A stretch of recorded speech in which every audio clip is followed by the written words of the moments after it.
Friends, मैं ओम राजपुरोहित अपने YouTube channel दिल की किताब से मैं आज फिर आपके सामने हूँ एक नए टॉपिक के साथ में। दोस्तों, आज हम बात करेंगे कि ऐसा क्या कारण था जिस वजह से दो महान फनकारों लता मंगेशकर और मोहम्मद रफ़ी साहब ने एक दूसरे के साथ गाना बंद कर दिया था करीब 5 साल के लिए।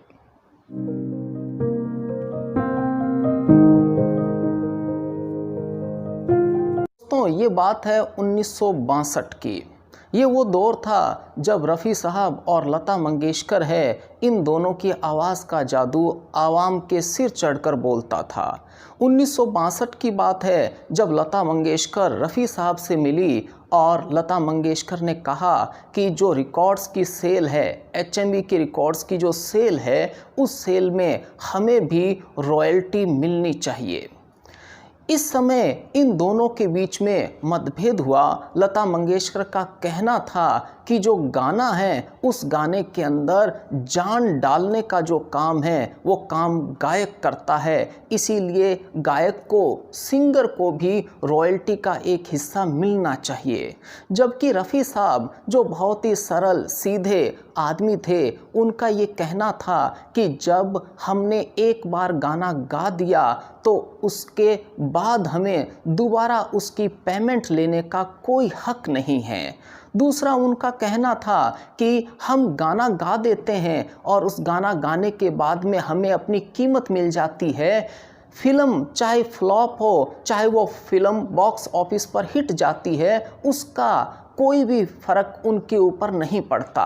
लेकिन जो प्रोड्यूसर है वो प्रोड्यूसर पूरी रिस्क लेता है। बॉक्स ऑफिस पर फिल्म हिट जाती है तो फ़ायदा उठाता है और उसी के साथ में बॉक्स ऑफिस पर अगर फिल्म फेल होती है, फ्लॉप होती है, तो उसका घाटा भी प्रोड्यूसर उठाता है। इसीलिए जो पैसे हैं उनके ऊपर सारा प्रोड्यूसर का हक है और हमारा रॉयल्टी का कोई भी हक नहीं है।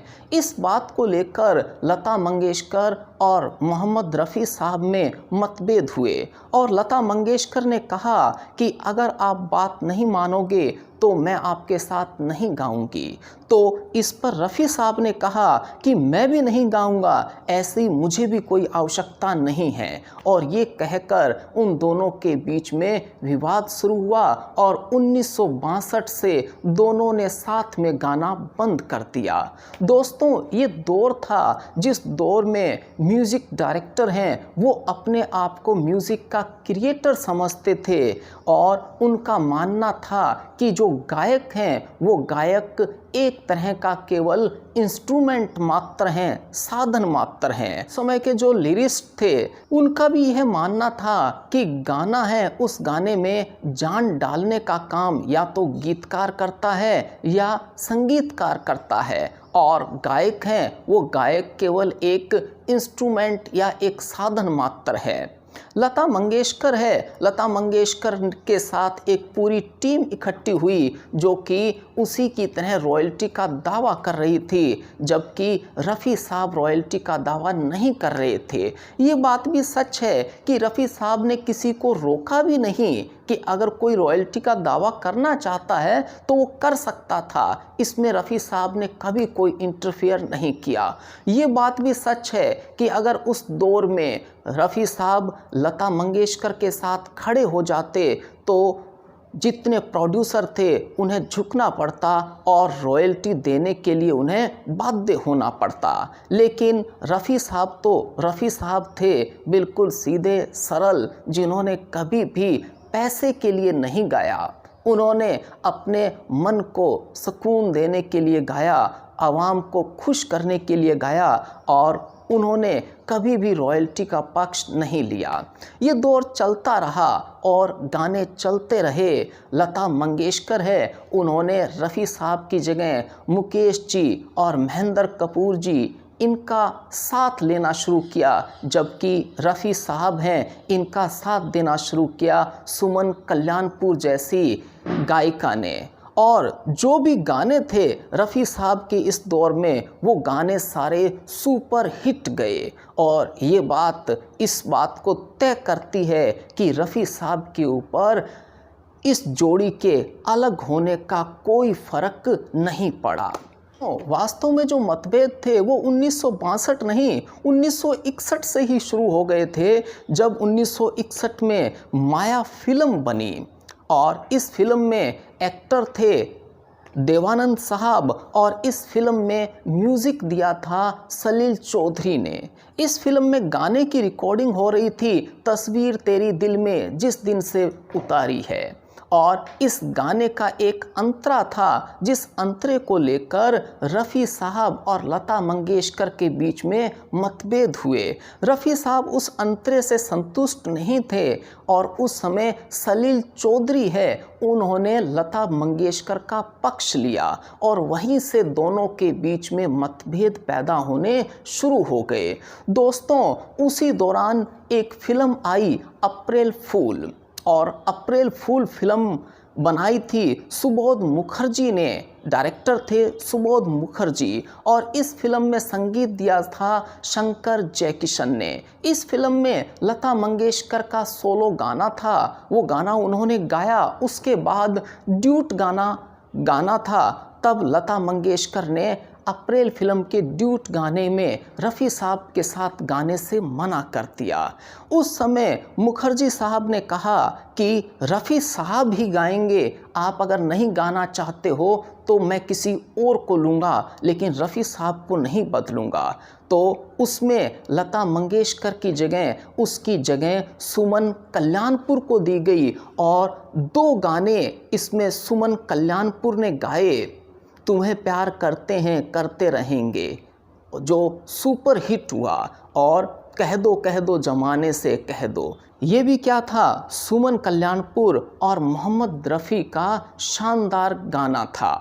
दोस्तों, यह विवाद है, इन दोनों के बीच जो दूरी है वो दूरी लगभग 5 साल तक चलती रही। रफ़ी साहब ने भी अपनी पेमेंट लता के बराबर रखी, कभी भी उससे कम नहीं की, लेकिन जो प्रोड्यूसर या म्यूज़िक डायरेक्टर उतनी पेमेंट अफोर्ड नहीं कर पाते थे, उसके लिए उन्होंने कम पेमेंट पर भी गाने गाए। ये दौर 5 साल तक चला और फिल्म आई 1967 में ज्वेल थीप। इस फिल्म में हीरो थे देव आनंद और इस फिल्म में म्यूज़िक दिया था राहुल देव बर्मन ने। और दोस्तों, कहा जाता है कि ये राहुल देव बर्मन ही थे जिन्होंने लता मंगेशकर और मोहम्मद रफ़ी दोनों को एक बार फिर नज़दीक लेकर आए और एक बार फिर ये दोनों सुर आपस में मिले और ज्वेल थी फिल्म में इन्होंने अपनी जोड़ी की एक बार फिर दोबारा शुरुआत की, और ये गाना था दिल पुकारे आरे आरे। दोस्तों, इस टॉपिक को, इस विवाद को ख़त्म हुए बरसों बीत गए, और बरसों बीतने के बाद 2012 में लता मंगेशकर ने एक जगह एक कॉन्फ्रेंस में ये कहा कि जय किशन लता मंगेशकर के पास आए थे और रफ़ी साहब के द्वारा लिखा हुआ एपोलॉजी लेटर, माफ़ी लेटर था, वो लेटर लेकर आए और उन्होंने कहा कि आप रफ़ी साहब के साथ गाइए। इसीलिए लता ने रफ़ी के साथ गाना शुरू कर दिया। दोस्तों, उसी समय रफ़ी साहब के बेटे शाहिद रफ़ी हैं, उन्होंने भी प्रेस कॉन्फ्रेंस बुलाई और उन्होंने इस बात के ऊपर सवाल उठाया कि लता मंगेशकर ने उनके फादर साहब के बरसों इंतकाल हो जाने के बरसों बाद ये मुद्दा क्यों उठाया, और उसी समय उन्होंने वो लेटर क्यों नहीं दिखाया था जब रफ़ी साहब जीवित थे। दोस्तों, उन्होंने कहा कि यदि ऐसा वास्तव में था तो वो लेटर को प्रूव करें और पब्लिकली वो लेटर दिखाएं तो वो उस बात को मान लेंगे, लेकिन लता ये लेटर भी नहीं दिखा पाई।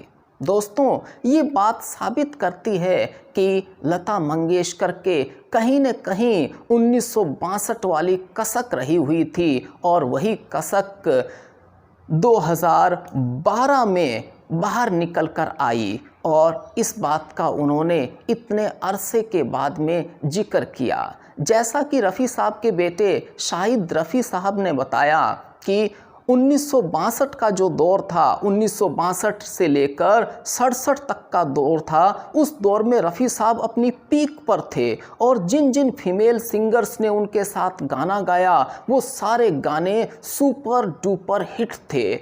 ऐसे समय में रफ़ी साहब क्यों लेटर लिखेंगे और क्यों लता से माफ़ी मांगेंगे और क्यों उनके साथ गाना शुरू करेंगे। और ये भी सच है दोस्तों, वास्तव में रफ़ी साहब नहीं, लता मंगेशकर अपने आप को कहीं न कहीं इनसिक्योर महसूस कर रही थी और उन्हें पता था कि उनके हिस्से में जो गाने आने थे वो किसी और के हिस्से में जा रहे थे। वास्तव में रफ़ी साहब ने ऐसा कोई लेटर नहीं लिखा, क्योंकि अगर लेटर लिखा होता तो ये बहुत समय पहले ही लता मंगेशकर ओपन कर चुकी होती। तो दोस्तों, ये विवाद की जड़ थी जिस वजह से रफ़ी साहब और लता मंगेशकर दोनों ने साथ में गाना बंद कर दिया। लगभग 5 सालों तक दोनों ने एक साथ नहीं गाया, 1962 से लेकर 1967 तक। दोस्तों, आपको ये वीडियो कैसा लगा कमेंट बॉक्स में मुझे ज़रूर बताएं। आपने जो मुझे स्नेह दिया उसके लिए मैं आपका शुक्रगुजार हूँ, तहे दिल से आपका आभारी हूँ और चाहता हूँ कि आगे के वीडियो भी आप इसी तरह से पसंद करें। और अगर आपको ये वीडियो पसंद आया हो तो लाइक, सब्सक्राइब और शेयर ज़रूर करें। Thanks a lot.